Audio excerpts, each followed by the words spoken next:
L'examen du genou commence par l'inspection. On va rechercher la déformation des repères osseux, l'existence de signes inflammatoires locaux à type de rougeur ou bien un gonflement au niveau du genou.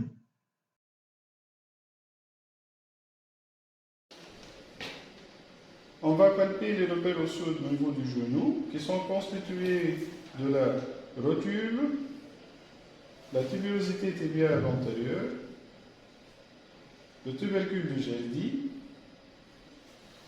la tête de la fibula, le plateau tibial externe, le plateau tibial interne, le condyle fémoral externe et le condyle fémoral interne.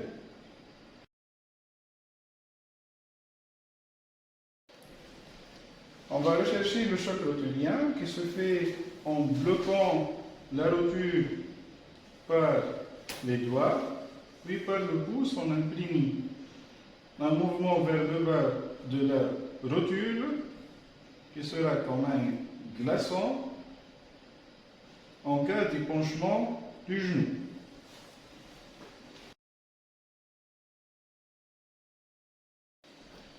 On va palper les interlignes fémorotibiaux externes et internes à la recherche d'une douleur.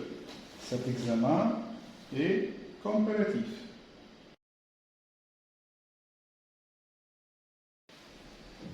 La recherche d'une amyotrophie du quadriceps, elle se fait à l'aide d'un mètre à ruban.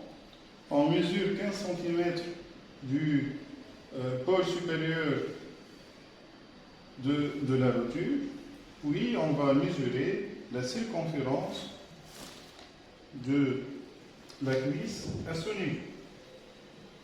Cet examen est comparatif et on va rechercher une éventuelle amyotrophie du quadriceps.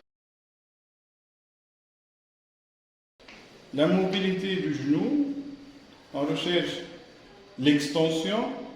Oui, on demande au patient de faire une flexion active qui est normalement de 140 degrés. Oui, on va faire une extension passive et une flexion passive.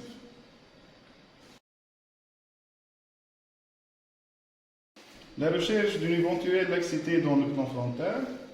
On fait une flexion de 20 degrés du genou pour éliminer l'effet du pivot central.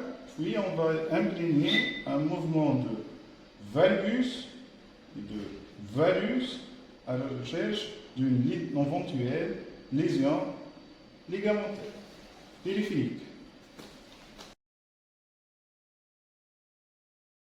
L'examen du trait Lachman. On va faire une flexion de 20 degrés. On va empaumer la cuisse par la main et bloquer le fémur. Puis on va empaumer la jambe et on va essayer d'imprégner un mouvement de terroir antérieur et porter le tibia en avant. Pour le terroir antérieur direct, une flexion de 90 degrés du genou, on va bloquer par l'examinateur le pied du patient, puis on va imprégner un mouvement antérieur du tibia à la recherche d'un terroir antérieur.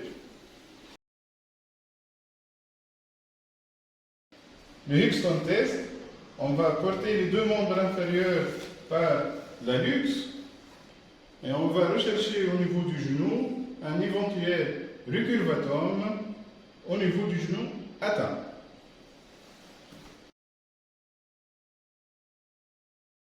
Pour le terroir postérieur, genou à 90 degrés, le pied est bloqué par l'examinateur, puis on va imprégner un mouvement vers l'arrière de tibia à la recherche d'un terroir postérieur.